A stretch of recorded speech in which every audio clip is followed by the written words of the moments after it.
It was right after I bought a house with a garden. My husband, Tom, and mother-in-law, Mary, both grinning, declared my in-laws would move in with us. They are moving in too. If you don't like it, I'll make my son divorce you. If she came, her nasty daughter would surely follow. They knew I hated this and did it anyway. The daily harassment would continue even in the new house. I shuddered at the thought. No, I don't want to live with you. What? You don't seem to understand your position. Her eyebrows shot up. She pulled out divorce papers from somewhere. And my husband's part was already signed. Her face showed she only cared about getting the house. Their plan had worked perfectly, which was terrifying. I struggled to hold back my laughter. My mother-in-law, seeing me trembling with my head down, looked triumphant.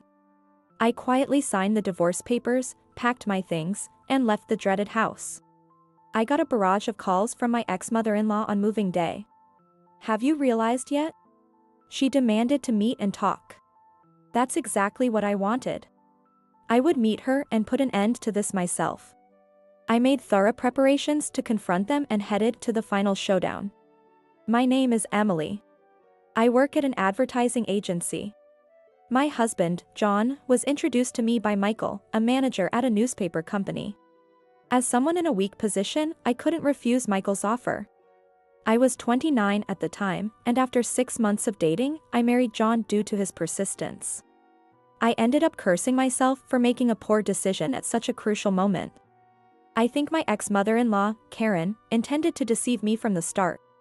She seemed gentle and kind, but her attitude changed as soon as I married. She dropped the mask of a reasonable older woman and revealed her true colors as a cruel mother-in-law. Hey, Emily. What are you dawdling for? I told you to weed the garden after cleaning the dishes. Not a day passed without her shrill voice echoing through the house. I felt exhausted every day. I could barely manage a sigh in response. After the wedding, I agreed to live with my in-laws at John's insistence. His father had passed away, and Karen had been struggling with a leg injury for years.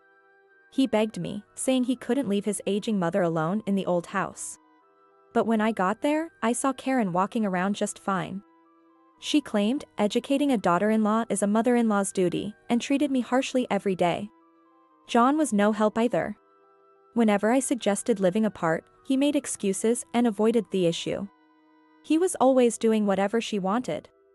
He never stood up for me when she scolded me. Yeah, my mom has quite a temper, huh? Stop grinning and help me. This is really hard for me.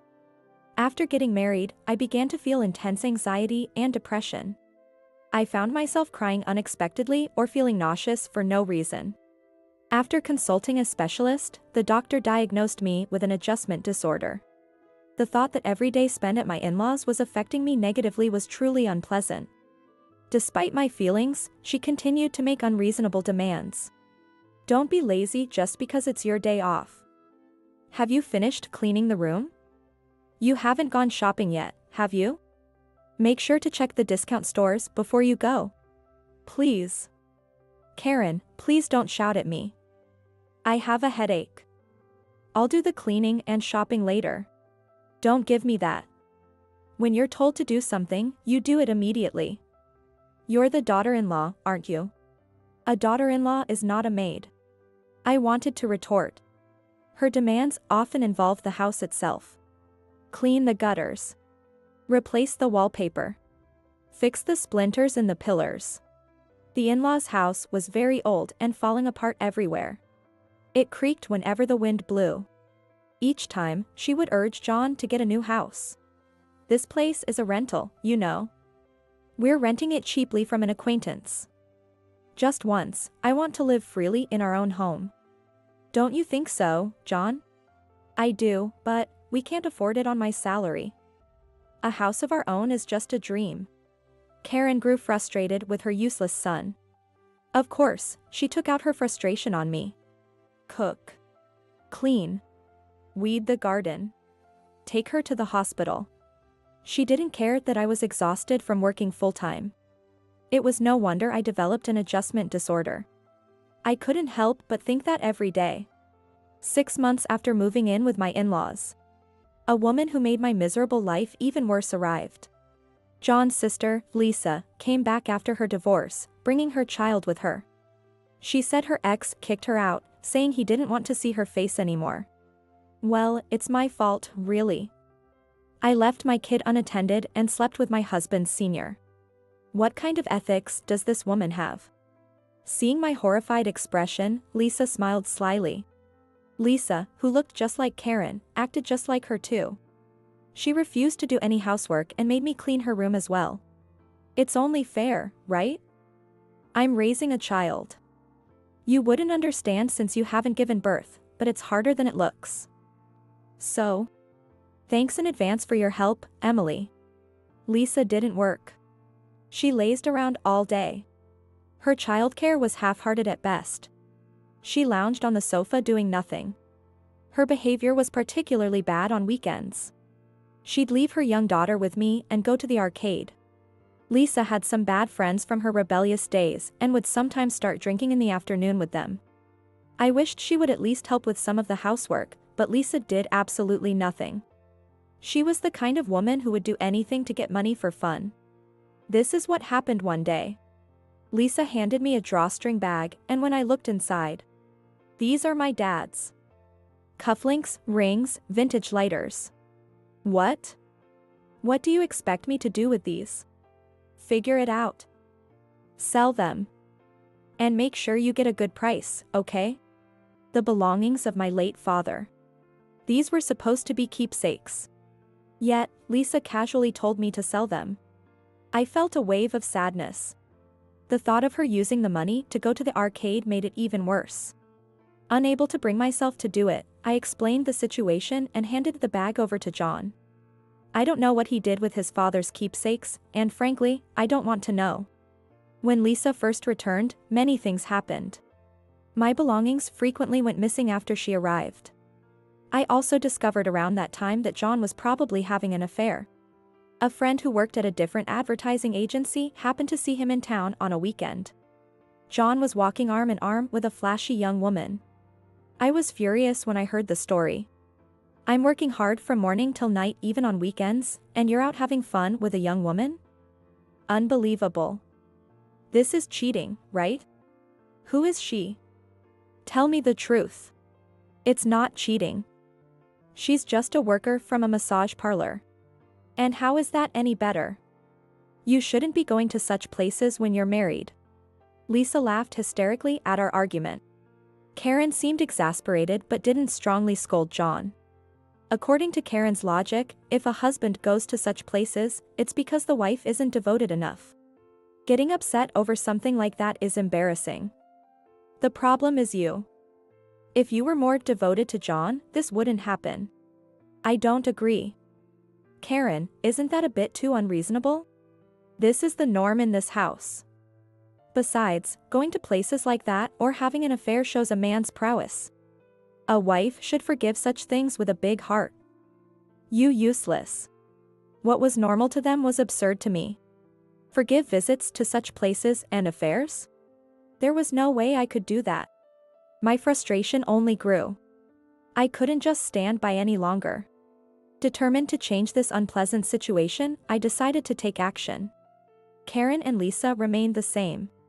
Day after day, they treated me like a servant. The two of them lounged around like sea lions on the sofa or floor, raising their voices when they were hungry. Hey! Why isn't lunch ready yet? It's already noon. Stop dragging your feet, Emily. You're so slow, it's annoying. Then why don't you make it yourselves? I've been cleaning the garden, airing out the carpets, and shopping, with no time to rest. Don't talk back. Know your place as the daughter-in-law. I wasn't even allowed to voice my opinion. I was utterly fed up. I wanted a divorce immediately. But if it were that easy, I wouldn't have been struggling. John was introduced to me by Michael, a manager at a newspaper company I was indebted to. My boss, James, also asked me not to do anything that would embarrass him. Karen knew this and often used it against me. I was completely stuck between a rock and a hard place. For a while, all I could do was endure. Then one day, John's affair became undeniable. That friend from the other agency got concrete evidence. The first stage of my preparation was complete. I needed to plan my next move. About a month later, I think it was. Lisa spread out a housing catalog on the dinner table after dinner. From every angle, it was clear that these were items I had put in my bag. Look at this. Emily was planning to buy a house. Wait. Did you rummage through my bag? Why would you do that? Just be quiet. Oh. It's a nice house, a bit in the countryside, but still. Hey, Emily. You should have discussed something like this with me. I had my eye on a house with a garden. As Karen said, it was in the countryside but looked quite good. I had already visited the place several times and met with the real estate agent. When I admitted this, the three of them became very interested. What? How far along are you in the process? Are you going to buy it? It's cheap and spacious, not bad at all. John, a man's got to be bold. Ah, well. A house with a garden, huh? That's a big decision. If you decide to become the head of your own household, I'll support you. I'll even help a little financially. Wouldn't you like to leave here and live with Emily in your own place? Before I could say anything, she was already encouraging John. How insincere. She had no intention of letting me go so easily. When I asked whose name the house would be under, John furrowed his brow. I'm the head of the household. It'll be in my name, obviously. Then, can I proceed with the purchase? We'll buy this house and the two of us will move out, right? All right, I've decided. I'll buy the house. Go ahead and move forward with the arrangements. John finally made a firm decision. Karen and Lisa both praised John for his decision. But I didn't miss it. The two of them exchanged a knowing smile. A few days later, just after purchasing the house with a garden in the countryside as planned, John and Karen, both grinning, made a unilateral announcement to me. They are moving in too. What? But you said we'd live there alone. After thinking it over, we decided to live together. You're not going to say no, are you? If you refuse, I'll make John divorce you. I wonder what James would think of that. There it was. What a cowardly move. If Karen came, Lisa would surely follow. I shuddered at the thought of daily harassment continuing even in the new house. No way. I absolutely refuse. I have no intention of living there with you. What? You don't seem to understand your position. Her eyebrows shot up. Her face was red with anger, veins bulging at her temples. She pulled out divorce papers from somewhere. And John's part was already signed. Her face said she didn't care about anything as long as she got the house. If you're really going to refuse, then sign here. All right, I will. I'll sign. Let's get divorced. I've had enough. What? Hey, Emily. Are you sure about this? John, leave her. A useless woman like this is just going to make you angry. You're young, you'll find a new wife soon enough. Such harsh words. I quietly signed the divorce papers. She looked triumphant. She had no idea how I felt. My plan had worked perfectly, which was terrifying. I struggled to hold back my laughter.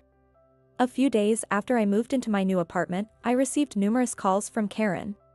Checking my calendar, I realized it was indeed true. Today was their moving day.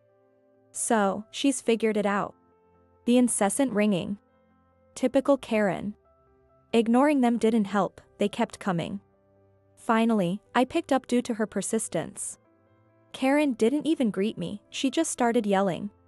Emily. How could you do this? What kind of house did you make us buy? Hello, Karen. Calm down. What are you talking about? I don't understand. Don't play dumb. This house. You knew it was defective when you bought it, didn't you? Didn't you? That's right. The house I chose had issues. The ground was unstable, often causing the land to sink. Even a new house could have doors and windows that wouldn't close properly after a few years. There were old mining tunnels nearby that caused the problems. However, the locals knew this. They built their houses on stable land. Only clueless newcomers fell into this trap. I used this problem-ridden house to trap those three. It was tough to find a reasonably priced defective house, even with the help of a real estate agent. I also arranged for Lisa to steal the real estate catalog from my bag. I had deliberately placed my bag in an easily noticeable and stealable position. Unaware, they fell right into the trap and moved in. It was hard to keep from laughing when I signed the divorce papers. I wanted to tell them everything, but I couldn't. I played dumb. A defective house. That can't be right. There must be some mistake. What is with that attitude? So fake. Just come over here. What? No. Honestly, I don't ever want to see you again. What? What did you say? There was no way I wanted to see that unreasonable family again. I told her I wouldn't meet them even if they paid me. Then, John took over, after she clicked her tongue. Emily, please. Think about our situation a little. I could say the same to you, John. Did you ever think about my feelings? No, you didn't. I was always isolated. I'm sorry. I'll apologize. Just tell me where you moved to. Why would I tell you that? If you showed up, I'd have to move again. I want to cut all ties with you. The conversation went nowhere. Eventually, Karen and the others started making even more outrageous claims. They said the divorce was invalid and that we were still family. I had 2 colleagues sign as witnesses and submitted the divorce papers to the city hall. Invalid? No way. How unreasonable could they be? Anyway, just meet with us once. We need to settle this. Please, Emily. Just once. Let's settle this properly. Karen and John insisted on meeting and talking. Even if I refused, they would surely call again. I had no choice. I decided to meet them and put an end to it myself. Fine. I'll meet with you once. Thank you. I owe you one. But I'll choose the time and place, okay? I couldn't risk being ambushed or followed. I needed to have the upper hand to ensure my safety. After making careful preparations, I arranged to meet the 3 of them at a cafe. I arrived at the designated cafe 20 minutes late. Karen and Lisa were already furious from being made to wait. John had a strained smile on his face. As expected, they were predictable. How dare you keep your elders waiting? It's so disrespectful. I don't want to hear about respect from you. So, what do you want? What's with that attitude? It's infuriating. We're stuck with a defective house because of you. Take responsibility. I told you, I don't know anything about that. You decided to move in on your own, didn't you? She faltered. She couldn't deny that. Karen and Lisa had willingly moved into the defective house. Their previous home was being renovated by its owner. So, the only place they had to live was the defective house. If you're done, I have something to say. Karen, I will be suing you for damages. Prepare yourself. What? Damages? Suing. Why? What did I ever do to you? Tell me clearly. You mentally tormented me to the point of developing an adjustment disorder. I showed them a copy of my medical diagnosis. The 3 of them stared at it intensely. Karen's eyes were especially wide. She probably never imagined I had been seeing a psychiatrist. You never thought about how much your words hurt others, did you? It was very painful for me. I felt nauseous and cried a lot. It was really tough. That's because you're weak. You were a lousy daughter-in-law and deserved it. Isn't that right? That's part of it. Calling me a lousy daughter-in-law repeatedly is slander. Slander is punishable by up to a year in prison or a fine of up to $3,000. What? That's ridiculous. What's ridiculous?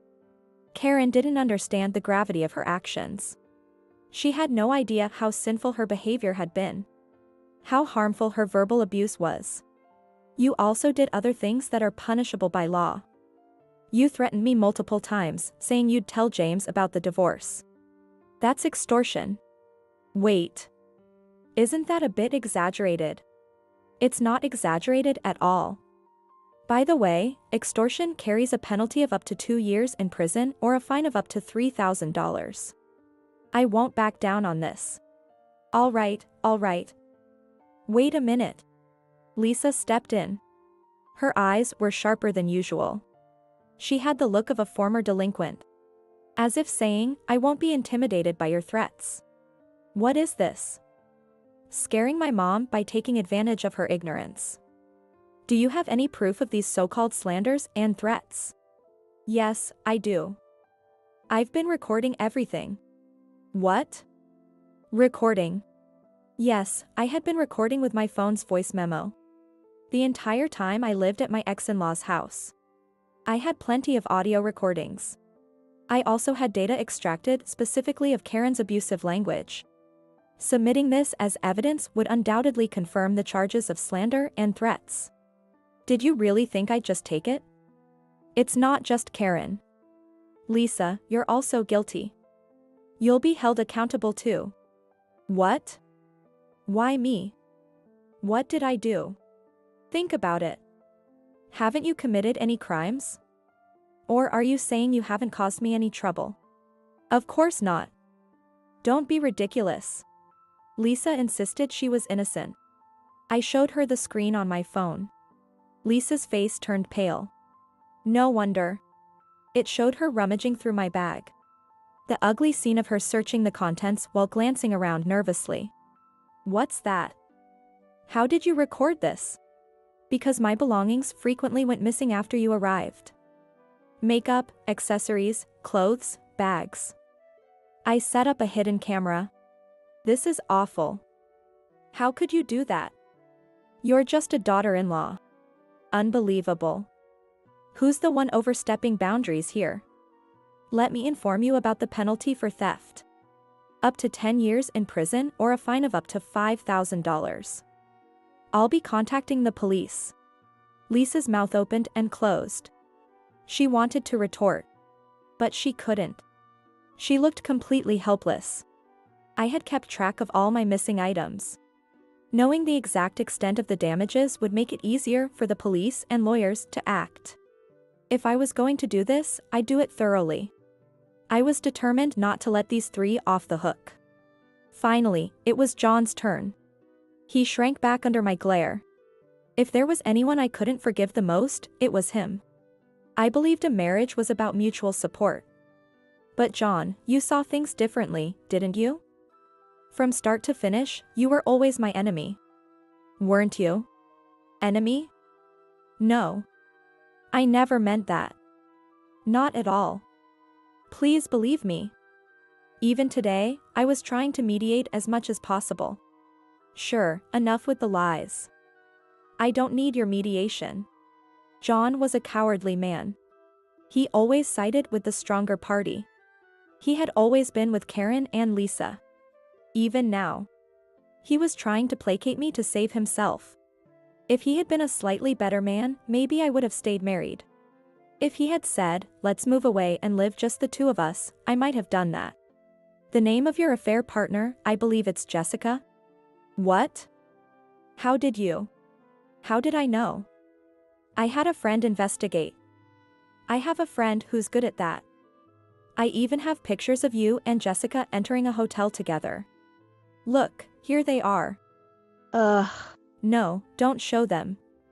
Don't show them. John hurriedly tried to stop me from showing the screen. He didn't want his mother and sister to see his affair. But why should it matter? Their morals and ethics were already broken. They were a family of like-minded people. I put my phone and the copy of the diagnosis back in my bag. I had shown all the evidence I needed. Karen, John, and Lisa seemed defeated and drained of resistance. If they did anything careless, they'd be reported to the police. They seemed scared. But unfortunately for them, I was fully intending to consult the police regardless of their actions. I believe the police will come by eventually. Don't try to run, it'll only make things worse. And make sure you don't follow me. Understood? Emily. Don't be so cold. We were married until recently, remember? Yes. Honestly, I think marrying you was a huge mistake. I feel so relieved we're not a couple anymore. If you follow me, I'll press charges for that too, so be ready. Don't wait outside my office. Don't contact me unless it's absolutely necessary. I made a few simple agreements with the three of them and left the cafe. Even after I left, they sat there looking dejected. You can't stop people from talking. The news of John's divorce quickly spread at his company. The reasons, his infidelity and mistreatment of me, spread along with it. As a result, John faced significant cold treatment at work. After all, the person who had introduced us was Michael, from the affiliated newspaper company. Naturally, John lost his trust and was viewed harshly. Unable to endure the hostile environment, John eventually quit. He struggled to find new employment, and his relationships with his mother and sister became strained. John reappeared in front of me about a year after our divorce. He called out to me as I was leaving work, and I turned to see a shabby-looking man standing there. John. I barely recognized you. I know. People say my face has changed lately. He seemed to have gone through a lot. Understandable. Karen and Lisa were convicted and fined. I had claimed alimony from John. They must be struggling financially now. They still had to pay off the mortgage on the defective house, so things were tough. How are Karen and Lisa? They're alive. Barely hanging on. They're both working now. They have to, or we wouldn't survive. They always say they want to go back to the old life. Wanting to return to relying on my and your income? They haven't changed a bit. They're like parasites. Cutting ties with them was definitely the right decision. I thought he might retort, but he didn't. John sighed deeply and apologized to me. I'm really sorry for everything. I deeply regret it. I was a fool. You were right, I should have always been on your side. I must have been out of my mind. Your whole family has been out of their minds from the start. Don't be so cold. Please, let's live together again. I'll cut ties with them for real this time. You're the only one for me. Oh, really? Too bad. I'm seeing someone else now. Even if I wasn't, I'd never take you back. When I said that firmly, John collapsed to his knees. But a pity performance wouldn't work on me anymore. If I were less well-mannered, I would have spat on him right then. I left John there and went home. He never contacted me again. The information came from the real estate agent who had helped me. Karen, John, and Lisa's lives had fallen apart. They blamed each other for their poverty, worsening their relationships. Neighbors heard shouting and glass breaking from their house almost every night. They berated and tormented each other but couldn't break free. It was nothing short of hell. They are quite isolated in the community, with no one wanting to interact with them. Eventually, they will likely sell their unsellable house for next to nothing and end up homeless with just their debts. I can clearly picture the three of them huddling together, cursing each other under the cold sky. Someday, I'd like to see their miserable state firsthand after they've hit rock bottom. Meanwhile, I'm living a blissful life that seems almost unreal. It's thanks to my new partner, the one I mentioned to John. He's a successful salesperson at a major trading company. A mature man with a gentle nature who respects others' values. And he's also divorced, like me. We're planning to have a small wedding soon. My first marriage was an incredibly bitter experience. Even now, I sometimes tear up remembering the hardships. But even during those times, I feel warmth and comfort when I lean on him. This is where I belong. I took a long detour, but I finally arrived. That's how I feel. Because of the hardships I've endured, I can now be kinder to others. I want to use my experiences to live a positive and bright life. That's how I feel these days.